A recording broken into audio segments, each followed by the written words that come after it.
It's an all-English Champions League final, and to discuss it, I have with me Andre Rodrigues, co-founder of the official Chelsea Supporters Club from Mumbai, and Shreyas Sanghvi, co-founder for the official Man City Supporters Club from Mumbai. Guys, how is it going? All good, man. First time in our lives, we still have a match to play, and it's already 26th of May. Couldn't have asked for more. How's it going, Andre? It's all going well. It's all going well. Third time finals. Finalist, third time finalist. Hopefully, as they say, third time's the charm. I mean, second time was the charm, but hoping for a repeat this year. Let's see. Looking forward to this. While it wasn't intended, I think that was Andre's first dig. But before we get into, the talks about both the teams, I actually want to start with how you guys started loving the clubs you support. Andre, I'll start with you. Where did the love for Chelsea come alive and the Supporters Club come alive? Well, the love for Chelsea, I think it's just been there since we're talking about 2004, 2005. I've been supporting this club since back then. And I think it just happened when I happened to be watching one of the matches. I think one where I mainly got into supporting Chelsea was in 2005-06 season. It was a game, Chelsea versus Arsenal, and it was none other than Didier Drogba scoring that goal. And that sealed it for me. That's it. I think during that time, majority of the people were either United fans or Arsenal fans because of the invincible season. But no, that just sealed it for me. And I've been supporting the club ever since. Coming to the fan club, yes, there was a bit of a different fan club earlier, which we were part of. But we realized that, we got to focus on Mumbai, on the people in Mumbai, because we need to bring them one step closer to the club. And based on that, the whole point was we started Bayside Blues, got it registered with Chelsea. Today, we are an official 500 supporters club, though within Mumbai itself, we do have at least about 900 officially registered members with Chelsea under our club's name. So that's how it is. And the whole point of having a supporters club is, like I said, bringing the fans one step closer to the club. I have been fortunate enough to watch a few games at Stamford Bridge. So it's all about building the excitement and the atmosphere. That's why we have all the screenings. And I think Shreyas can contest to that joint screenings have always been fun. Irrespective of how the match turns out, it's just been the banter and it's been amazing fun. And it's amazing because I get to meet new people. Like, I don't think I would have ever met Shreyas before, apart from football. So it's great. So Shreyas, the love for Man City. Yeah, man. It was somewhere around 10 or 11 years ago when I realized that I'm really bored as fuck of watching cricket. And I want to sort of venture or sort of explore a new sport. Luckily, when I started actually watching football, the only thing I had before actually I started watching City or watching football was hatred for Man United for some reason. And that's how I also knew football, that, okay, there are some annoying people who follow this club called Man United. So, and luckily the first ever full game that I watched in Premier League was Man City beating Man United 6-1 at Old Trafford. And I wasn't a fan back then, but that sixth goal, that pass by David Silva, that assist by David Silva made me fall in love with that player, made me fall in love with the sport. And the life has never been the same after that. Like, I've idolized David Silva like anything after that. And I've just fallen in love with the sport like crazy. I actually became a fan during that season. Of course, that wasn't the game that suddenly made me a fan. But of course, I started watching more games. I started watching every City game, and it was that season that anyone who would have started watching football back then would have become a City fan. So that was a story behind becoming a City fan. And after that, it's just been a roller coaster ride for us. Unlike any other football fan, probably any other English football fan in the land. And supporters club, again, back when we started watching City, and City was a fairly new club, especially in the Indian subcontinent, because people typically followed the mainstream clubs, and this is when we were just probably about 50 to 100 Man City fans across the country. We formed a Facebook group to sort of actually find out if there are people like us in the country, and even 50 was a big surprise that there were 50 people doing that. And when I came to Bombay, I was actually in college before that, and when I came to Bombay, I thought I should look for people, more people like me, and let's just it's always fun to have, as Andre pointed out, watch games with people around like-minded, and started organizing screenings, increased in number, grew very fast, and then in 2017, which is when we approached the club and got officially recognized. So I was one of the co-founders along with Janil, and it has been again a very, very fast growing fan base since then. I think City is the fastest growing fan base in India right now. I can say that with confidence because the kind of numbers that flow in every year, and it's the younger generation that is sort of hooking on to the club unlike any other club, and the growth has been immense ever since. So, in the interest of being candid and non-violent, I am not a Man United fan on this chat. I am purely a host. Carl can be an Arsenal fan because apparently there is no hatred from that London side towards him. There's just no point of living as an Arsenal fan. But Did you say an Arsenal fan? Did you just say an Arsenal fan has no hatred from that side of London? At least on this way neutrals after what Shreyas has said, so that we get some candid answers. But let's get straight into it. Andre, I'll start with you. Your third final, complete change since Tuchel took over, the energy of the side. What is the mood in the camp right now among the fans that you guys are in the final? If you really want to know an honest opinion, I think it's going to be an exhibition game. Based on the last few games, I really hope City doesn't thrash us. I hope it's a respectable scoreline. The reason I say this is we haven't been taking our chances. You look at the number of opportunities, we've just been lacking conversions of them. And I think throughout the season, with Tuchel, with Lampard, if we had converted 50% of the chances created, would have been up there fighting with City for the title for sure, based on how this season has gone by. But on the fan base front, yes, a little nervy, on the nervous edge over there. Just wondering what our starting lineup is going to be. All depends on that.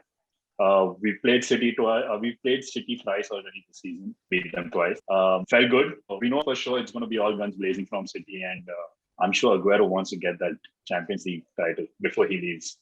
So it's going to be a fun match to watch for sure. And I'm hoping Werner decides to finally show us his brilliance and his finishing powers on Saturday night. We'll definitely get into the technicalities of the game, but Shreyas, what's the mood in the Man City camp? Your first final, and you had a good season. So how does it feel? I mean, before that, I would want to point out that Andre, you don't just give up before the match starts, man. He sounds like the first question is thrown at him, and he's just sort of started no, it's already. It's not a given. It's not given up. It's just that based on what you see, based on the current form, City is in a better place compared to Chelsea. Yeah. And you guys finished off Everton quite emphatically, dude. We were struggling against Aston Villa, and we had almost our full strength squad play, apart from Kante. So now let's. No, I like you being honest, unlike a lot of other fan bases. But yeah, no, but the mood is definitely, the tempo is really high. I think it's been one of the best seasons of the decade for us. In fact, the best, I would say. And we've ended all the competitions on a high. In fact, the Premier League, and we already have 2 trophies in the cabinet, and we're literally flying at the moment. But the only the only thing that makes me nervous is it's our first Champions League final, and that definitely is something that might sort of change the things a little bit. Lack of experience amongst the players, and at the same time, it's a final, man. It's just you just can't predict finals. It's a one-off mistake here and there, or maybe one moment of magic can turn the match around, and one moment of magic with 89 minutes of parking the bus can give you a title. So I'm not saying Chelsea will do that, or we'll But do we've that. been known to do that. We've been known to do that. We pretty much did it in 2012. Yes, exactly. So we learned from the first mistake.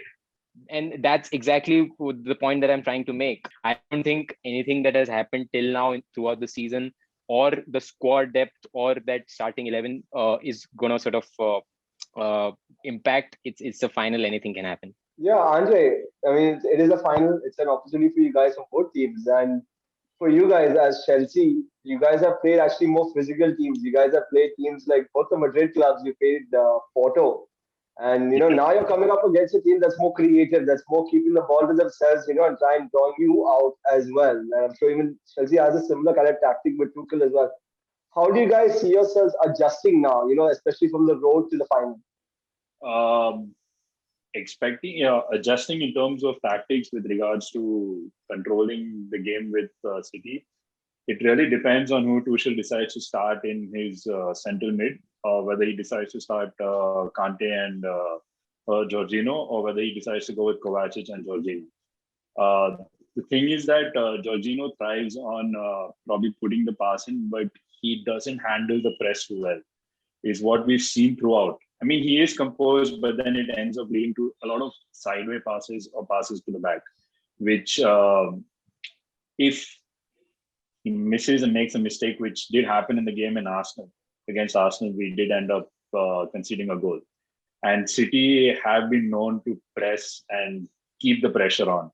So I think that part of controlling the game, the midfield battle, is going to be really a big gamble, or it's going to be something that's going to decide everything in that game, because both teams seem to have creative players there, but it decides on who decides to have that one moment of brilliance to manage to break the press from either side. Both teams seem to be playing a very pressing kind of game, be pressing high up the pitch. No one wants to sit back and take the pressures. We've seen that even in the semi-finals and the quarterfinals. Both teams went out and took the game to the opponents. They didn't hold back. They made sure that they got their goal, and when they knew that they were comfortable enough, that's when they took it a little easy. So that's how I think it's going to pan out. And yeah, I did say that we hope it's not like a very big scoreline or something. But as Shreyas did mention, it's a finals, and talking about experience, it's not that all the Chelsea players have experience of playing in the finals either. The team has drastically changed since the last big finals that were played and everything. So let's see how this goes. And I'm hoping for a brilliant game though. Yes, like Andre mentioned, City, I mean, City's playing some dominating football. You had Mönchengladbach, you had Borussia Dortmund, and I mean, an apparent tough opponent in Paris, but you made the job look easy. Whatever the squad selection, etc. Chelsea is a completely different outfit. Yes, you've played them twice, but this is a neutral venue and a final.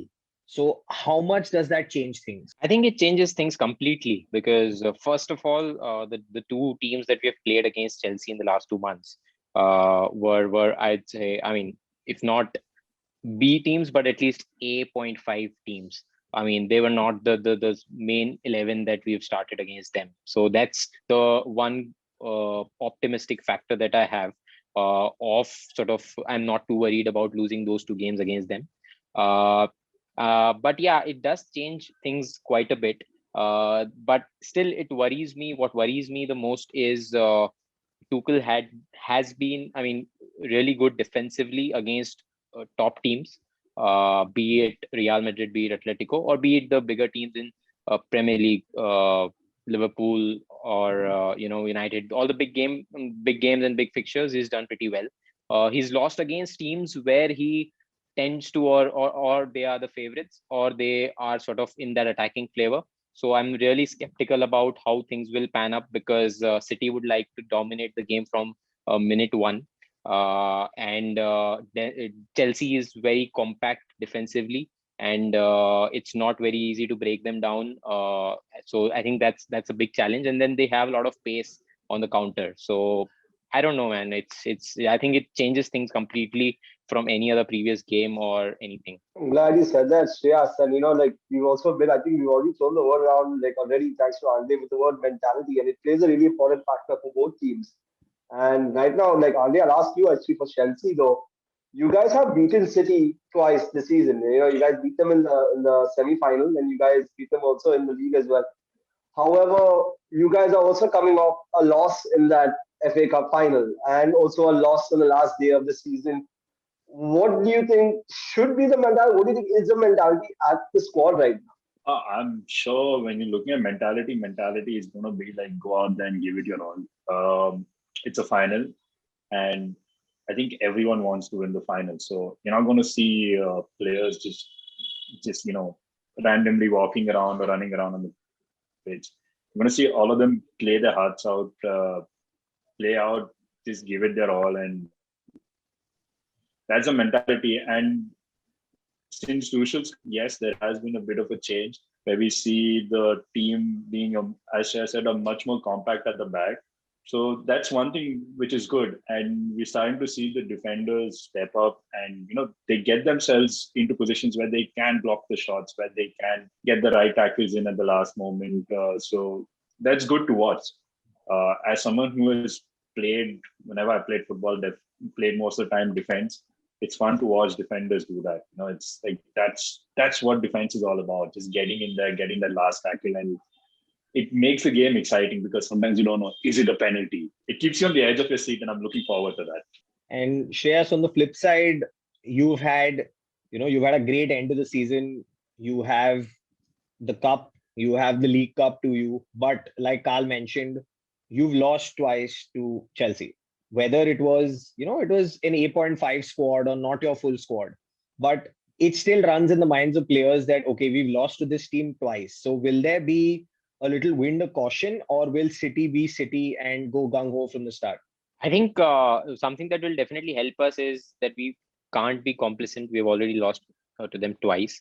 So that in a way also gives us an edge. We can't lose 3 out of 3 against Chelsea. I mean, we're not, we should not ideally, for the lack of a better or a more humbler phrase. But I would say, no, seriously, it's different, but I don't know. Sorry, what was your question again? Are they going to be cautious, with the fact that, yes, these guys have beaten us, whatever squad it is, but there will be still players who have lost to this team twice? Definitely. I think they will definitely learn from their mistakes, I'd say. Convert the chances when they get, at least they'll value the chances more and try to convert them from minute one. And I think it's the hunger in a lot of those players to win it for themselves after so long. And the club has made to the finals after trying for almost a decade. So that is what sort of will get all out of those players. And from minute one, I think Pep would want to dominate, would want to go all in and just press to their highest capacities, run their lungs out and do everything they can to dominate the game. I think what differentiates here, what would be the differentiating factor is, will we be able to actually convert a lot of chances that we create without an actual number 9 maybe? And at the same time, will we be able to cope up defensively? Because we're giving in all in our attack.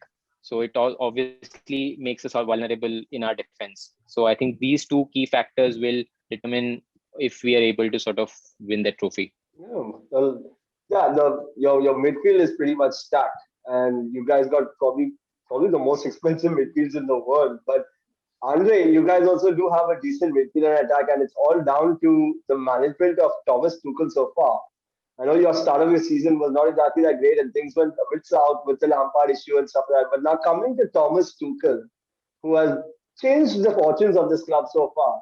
However, though he is the first manager to reach 2 Champions League finals back to back with 2 separate teams. Now, obviously, he can't be a guy who's going to lose, 2 finals or 3 finals in a row, because he also lost the FA Cup. What do you think is going to be going through his head? Like, how do you think he's going to be mentally sprucing himself up right now? Oh, for sure. Unfortunately, his track record in the last 2 finals hasn't been all that great. But when I'm talking about the FA Cup, maybe it was a bit of a tactical error in terms of team selection.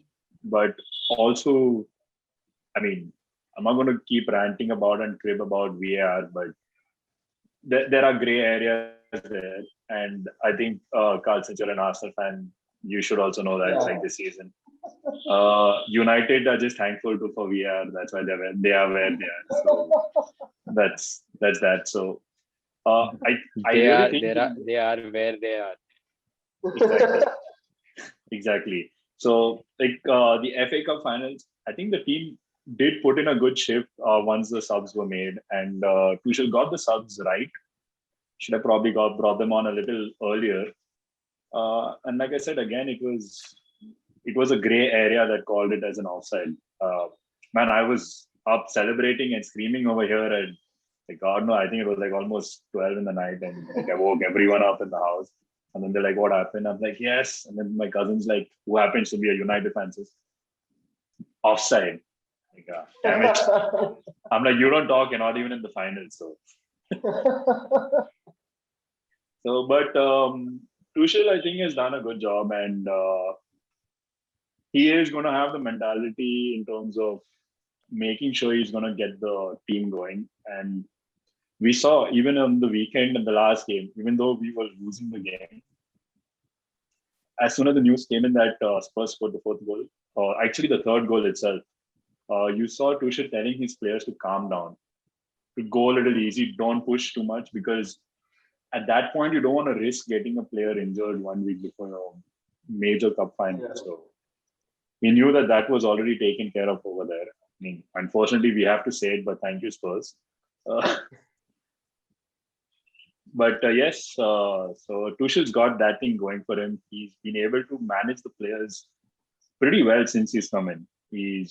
Rodrigues, who didn't play prior to that, has been someone who's the first name on the team sheet, and he's been immense. He has done it all since Tuchel's come in. So, and I think all players are going to go, like Shreyas mentioned, lungs out, going to keep running, because most of the players want to end on a high and looking forward to the Euros next month as well. So they want to start that off on a good note as well. So Shreyas, one of our guests on our show said that you have to lose a final to win it after that. Now, this is your first final. We all know Pep is brilliant. He's done it. He's been there. He's done that in most of the leagues. In the Champions League, though, it's his first final since 2011. So does that play on his mind? First final for City. What is that? What is the manager's mentality in that situation?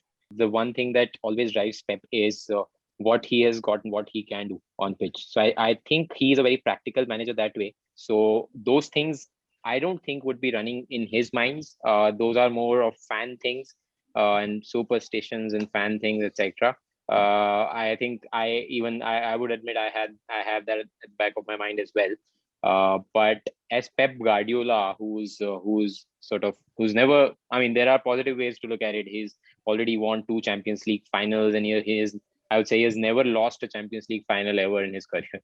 So there are ways to look at that, to counter that. But I think the message from Pep would be very clear.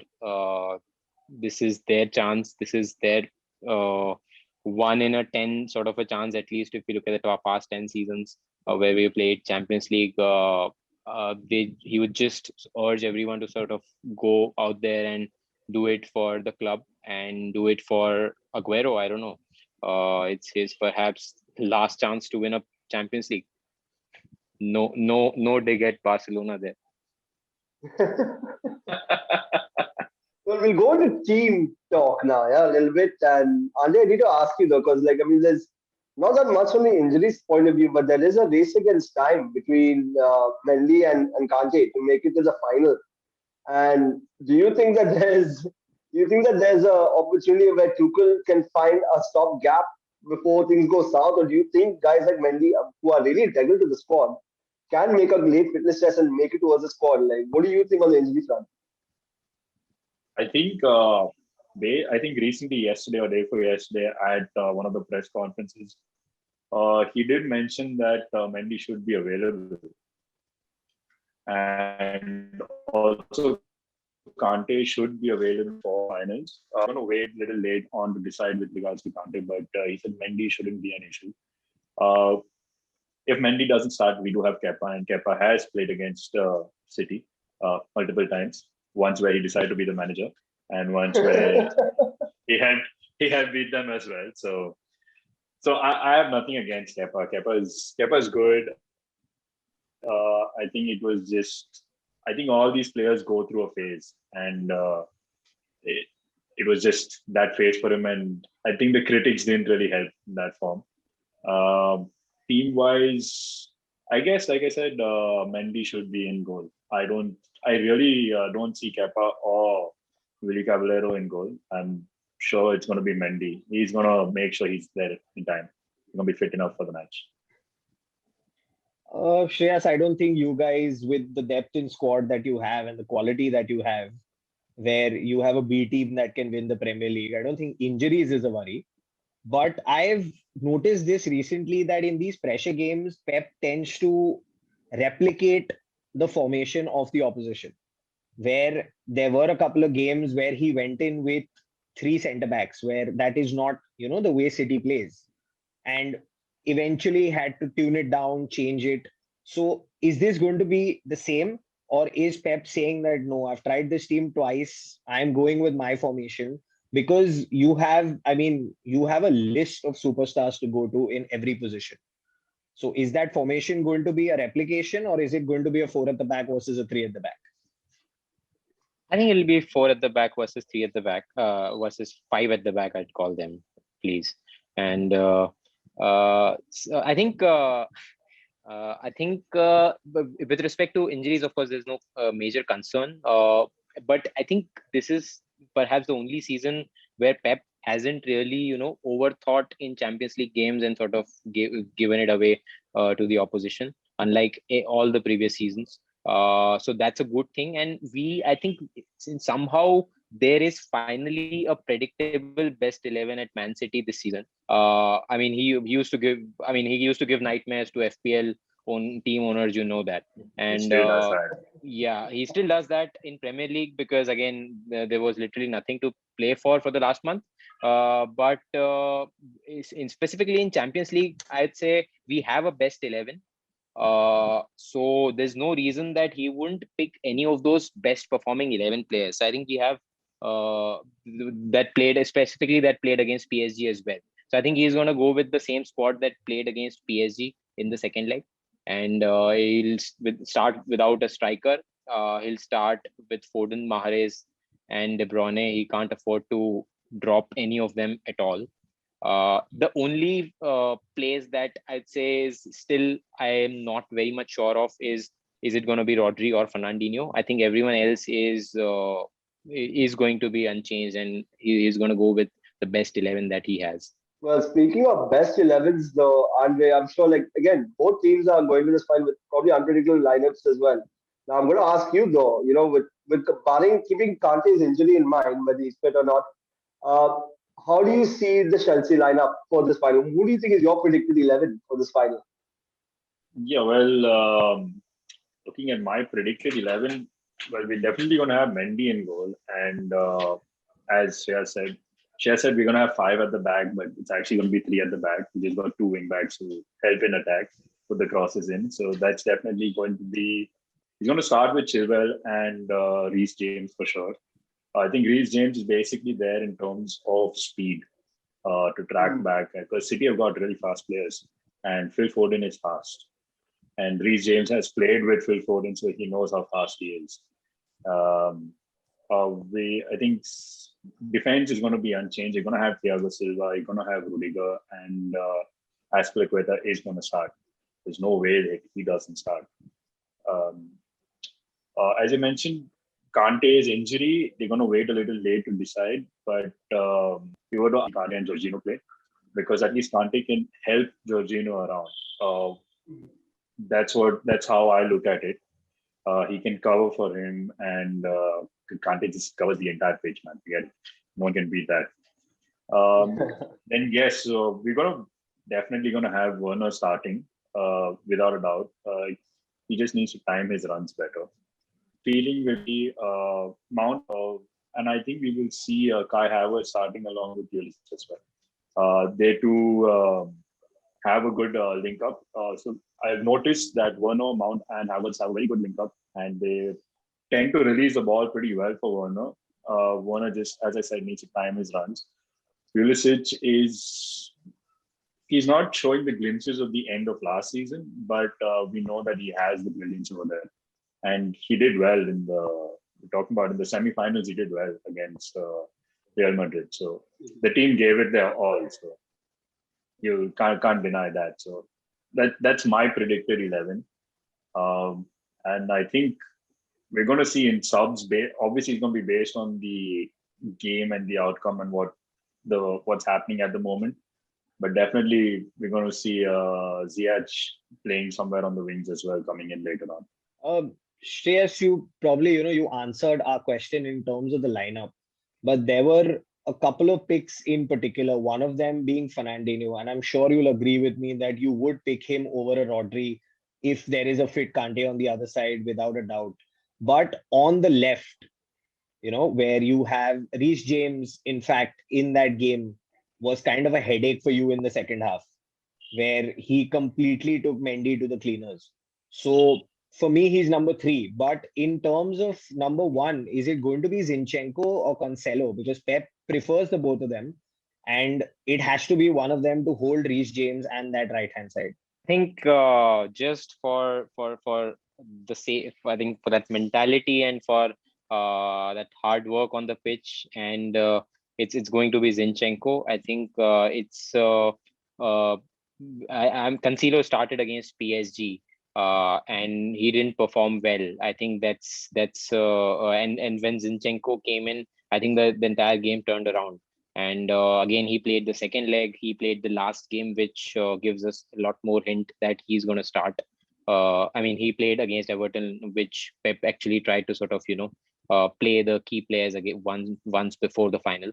So it's going to be Zinchenko. Again, it won't be easy for him to play against Reece James, maybe Mount or Pulisic, whoever plays on the right as well. It's going to be difficult for him. But then the only good thing is we have good cover in terms of Ruben Diaz on the right CB. So I think that might sort of help us there. Apart from that, I any day pick Fernandinho over Rodri for this bigger game, and for the kind of work rate that is needed. And Conte is a real scare, man. Like he's actually a man advantage for them. And to counter that, we need players who run at least 20 to 30% extra of their capacity in the midfield. And apart from that, I think the lineup is pretty much clear. I still feel Bernardo Silva. Though again, the only other confusion that I have is maybe Bernardo Silva may or may not start again. Maybe Gabriel Jesus might start instead of Bernardo Silva. Not a popular choice at all. Not something City fans would like, but again, just to sort of keep that Pep's surprise thing alive, and just because he wants to mess up with, I don't know, UCL fantasy players. He plays Gabriel, but ideally it should be Bernardo, who's with Kevin De Bruyne. Either of them would be in a false 9 position, and Gundogan and Rodri in the midfield with 4 at the back. I think that's pretty much will be it for us. I think one interesting thing that might happen in the second half, I'd say, is when we bring in a striker, that might change the formation, and that might change a lot of things for us. We're going to bring in Aguero for sure. I sincerely hope we do, but Pep hasn't been a big fan of Aguero's gameplay, at least this season. And since Aguero hasn't really played a lot recently, that sort of differs. But what he did against Everton in those 20 minutes should be proof enough of how lethal he can be. But he also, for some weird reasons, like to shoot Panenkas against Chelsea. So, okay, that happened. Andre, yeah. No, Andre, speaking of surprises, now, he spoke about Fernandinho playing there. Now, I have had this question, and I've been actually talking to Chelsea fans who are friends, telling them just one thing, that Kante will, in all probability, cancel out Fernandinho. That leaves you with your double pivot option of either Kovacic or Jorginho. Now, if Jorginho plays, do you feel that City, compared to the other teams, a Gundogan, a Bernardo Silva, a Kevin De Bruyne, with his defensive abilities, will probably run circles around and give City the advantage. So is Kovacic a better bet, even if he is 80% fit? You ask me, I would say we still need to have Jorginho playing. Though, as I mentioned earlier, that he needs the space. He doesn't thrive on people pressing him. But we've seen some games where he has had teams pressing him and he's been able to put the ball out. And because what happens is the opponents know that he can put that pass in. So you have two people who run towards him or try to mark him, and he's drawing one man out. He's getting someone else free. He's freeing it up for someone else to run in. So I think Kovacic, if he's going to start, he's going to start in place of Kante if Kante is not 100% fit. Because as you mentioned, Kante would be like, you're negating it out if Fernandinho plays. But as Shreyas also mentioned, Kante is like a man advantage. He's everywhere. Like we've seen the days where he was basically just a defensive guy. But ever since Sarri came in, we've seen that Conte has also transformed into this player who runs ahead, who's not afraid of getting the ball up ahead. And we saw against Real Madrid, he attacked the ball at the end, and he was the person who basically created the second goal. And that's not the first time he's done it. He keeps doing it. We've seen it more often. So I feel the only time Kovacic would start is if Conte is not 100% fit. Jorginho will play because he also brings in a bit of experience in terms, like, he's not one of those younger lot of players, so he brings in that experience over there. I had a very interesting one. Where are we looking at a City win, a Chelsea win, or a VAR win? I hope it doesn't go down to VAR. Since we just man. spoke about that. Yeah, man. I at least, if it's Chelsea or City, at least football wins. If it's VAR, it's I don't know, man. It's Penalty shootout, I think, is safe. No, man. Especially with City players, sincerely. Aguero's Panenka. Oh man, we've missed so many penalties this season. I started to actually feel that Bruno Fernandes is a legend for scoring those many penalties. Thank you. I mean, I've actually started to feel he's a great player. So yes, you didn't have to stroke. You didn't have to stroke Raul's ego over there, right? And imagine this is a City fan saying this about the United. I was waiting. After the hammering I got in the first statement, I was like, what have I even done? But see, if you had a Bruno, you would have won the league by 25 points. Provided you got penalties. The only reason Bruno gets to take the penalties is because VAR and Manchester. No better love story there. Go on, double team him. I would love to tell you one story about a Chelsea fan and the reasoning on VAR, but I think I'll do that on another day. I think Carl had something to say, and then we will get to the end of our conversation. Yeah, I just want to ask, guys, what are your score predictions? What do you think is going to happen? And starting with you, Shreyas, how do you think the game's going to end? Oh, I don't know, man. No, man. This is very tough to predict a Champions League final that you're playing in. It'll be a low-scoring one. So I think it'll be 1-0 on either side, or at max a 2-1.